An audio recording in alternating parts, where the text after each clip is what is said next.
And I would actually throw in one more request, and we'll give another 30 seconds, that there are some seats in the front. We want this to be an intimate discussion, and so if anybody who is sitting in the back feels like sitting closer to the heart of the action, I would encourage movement, either now or at some later point in the conversation. So, I'm Gideon Aronoff. I'm the Executive Director of the Third Narrative Initiative and the CEO of Ameinu. I want to welcome everybody to this Third Narrative sponsored teach-in, Pursuing Peace, Exploring Progressive Action to Achieve Human Rights, Justice, and Reconciliation in Israel and Palestine. This teach-in is particularly timely because of the array of really tragic violence and circumstances we are seeing in Israel and Palestine. We see terror attacks in Israel that are taking lives and creating a widespread atmosphere of fear.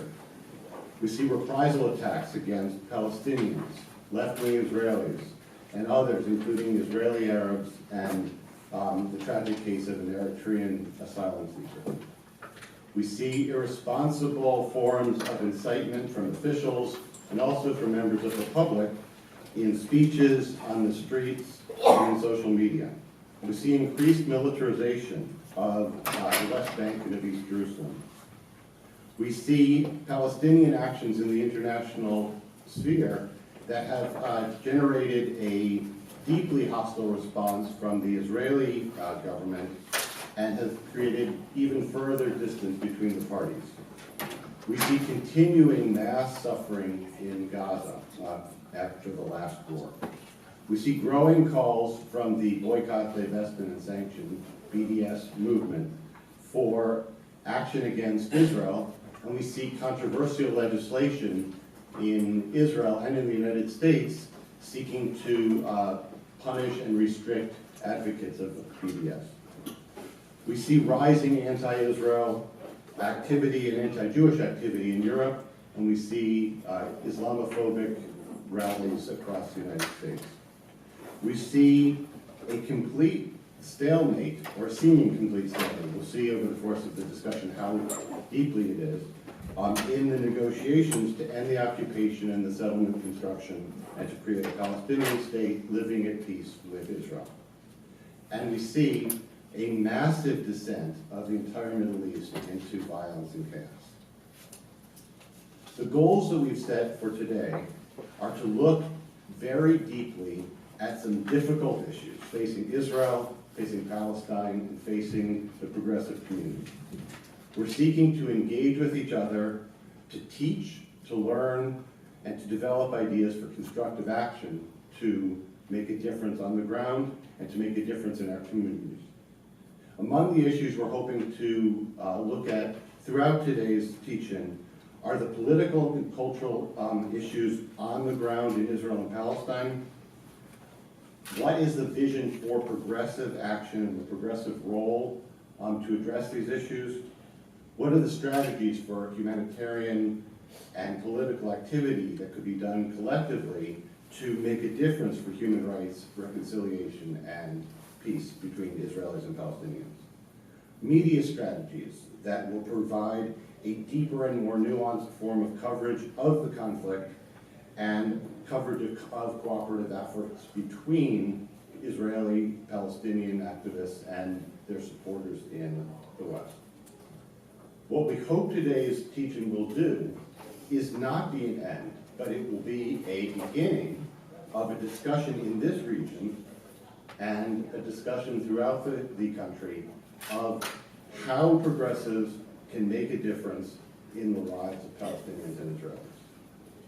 I want to make a reference to the materials in your folder.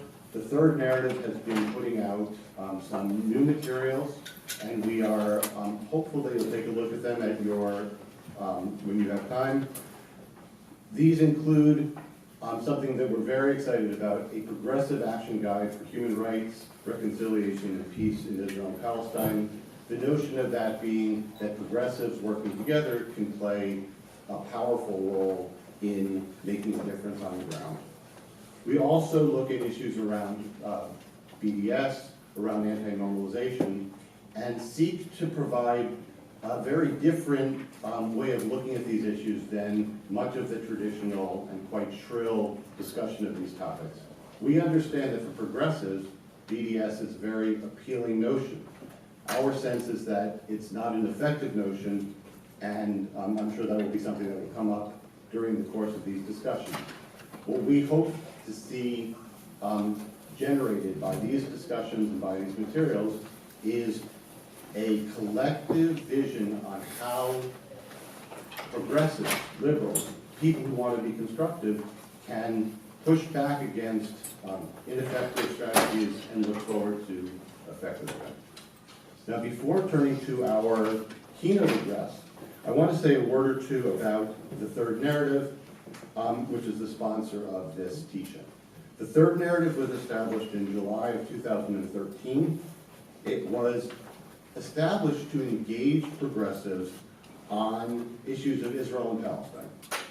The notion was to provide a forum for commentary, discussion, and organizing that would provide collective action to affect the situation on the ground in Israel and Palestine, and to work together to counter ineffective and inappropriate actions on the left that reduce the potential of progressives to make a difference for Israelis and Palestinians. In 2014, TTN, as we call it, the Third Narrative Initiative, created an academic affiliate connection, working with a group of, at that point, 50 liberal and progressive scholars and academics to address issues of Israel, Palestine, thinking outside of the box, and also to look at how the issues of Israel and Palestine are playing out, both on college campuses and in the academic association.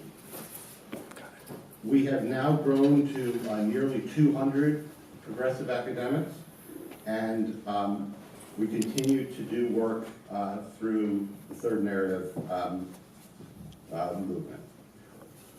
To mention Ameinu very briefly, Ameinu is the current iteration of the labor Zionist movement, and our notion was that we wanted to create a space where a broad array of people who are concerned about how progressives can address the issues of Israel and Palestine could work together. And so, again, our hope is that the Third Narrative, as it evolves, will bring in academics, will bring in students, will bring in community members, will bring in Jews, Palestinians, Muslims, and really all people who want to work together for constructive resolutions.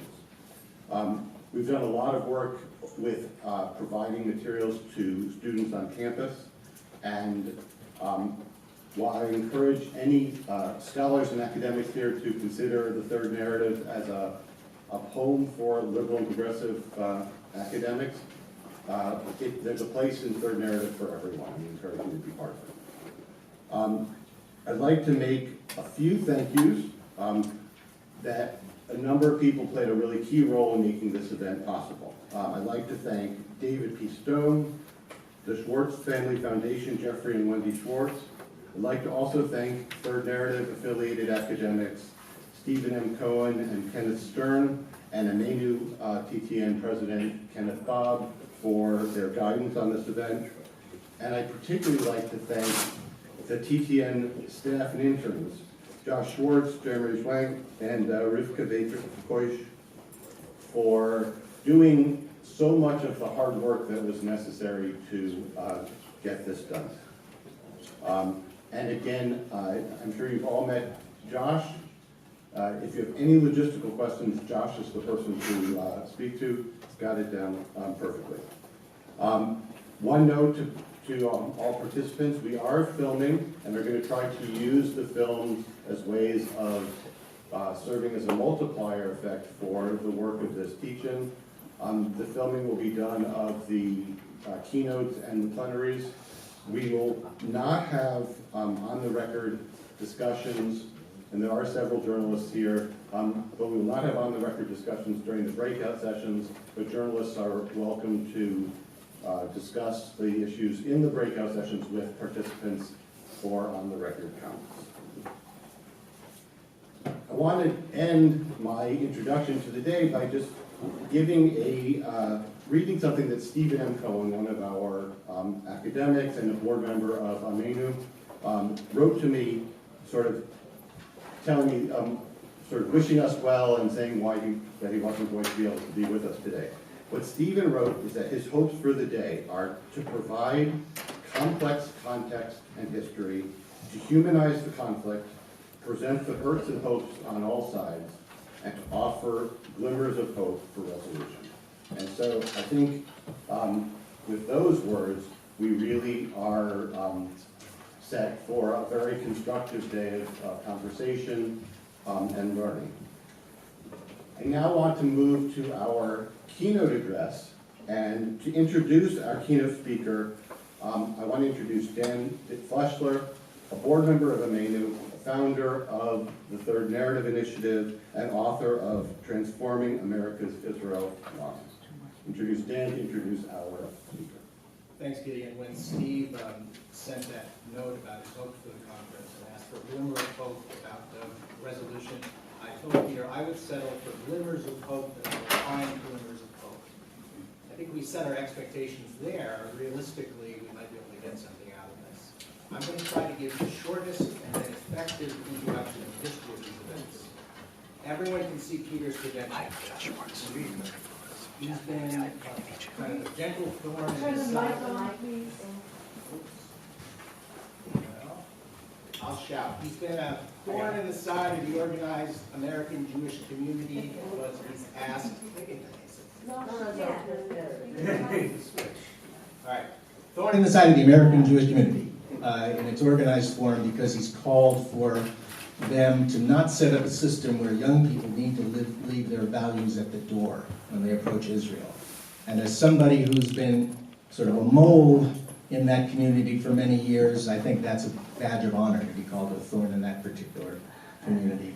He's also been known for, and as far as I know, up until recently at least, is called for Zionist BDS, which has made a distinction between Israel proper and Israel in the territories in terms of activist focus.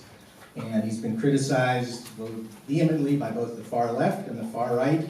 And again, that's another badge of honor. So with that, Peter. Thank you. Thanks very much. Is this on? Great. Well, it's really a privilege to be here. I want to thank Dan and Gideon, Jeff Schwartz, and David Stone, a very good friend of mine, for making this possible. I'm very aware that this is not the kind of talk one gives in front of a normal audience. There are a lot of people in this room who know more about this than I do, including some of the people who I've learned from the most. And I also don't really want to focus my attention on what's going on the ground now, because I think there are people here who understand it better, frankly, and who will talk about it more. So what I'm going to do is offer some kind of notes that towards a way of thinking about a different narrative, a narrative that is not the establishment Zionist narrative and is not the anti-Zionist narrative, and this is really a work in progress for me. So I'm offering this to people who understand this stuff very, very well, in hopes that maybe it'll start a conversation that frankly will help to inform my own writing and thinking on this topic. So let me start with the establishment Zionist narrative. By establishment, I mean the narrative of Benjamin Netanyahu and his allies in what I call the American Jewish establishment. In a way, the person who best summed up for me this establishment Jewish narrative was my son when he was about 5. Now, we were going to Israel, and I said, Ezra, when we go to Israel, where do you want to go? And he said, I want to go to Mount Sinai. So I guess the Jewish day school payments had been producing something, right? He said Mount Sinai. So it was one of these uncomfortable pauses one has as a parent. And I said, well, look, first of all, we don't know where Mount Sinai is. But we know that whole region, it's not in Israel anymore. They gave it to Egypt. And there was a pause, and he gave me this look of horror, and he said, They gave it to Pharaoh?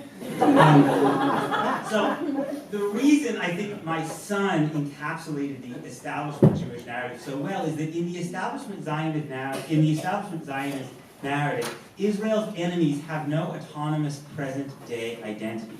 They are simply today's manifestation of the Jewish enemies of old. So the Palestinians don't really exist as Palestinians. They only exist as another in the long line of people who in every generation have arose to destroy us. Interesting, one of the people who's writing, starting probably most originally with a figure of Esau, right? And it's interesting, if you look at the writing of Benjamin Netanyahu's father, he was fond of calling the Palestinians, he didn't believe they were Palestinians, the Arabs who happened to live in that area, he was fond of calling them Esau, the wild men of the desert. You see this indication sometimes, especially in the way Orthodox Jews talk about the conflict as stemming from the fundamental fact that Esau will always hate Jacob. Or the fact that it's not a coincidence that Baruch Goldstein committed his massacre on Purim, right? You know, evoking the figure, or that when he speaks about Iran, Benjamin Netanyahu has evoked Haman or Amalek, and of course the Nazis, right?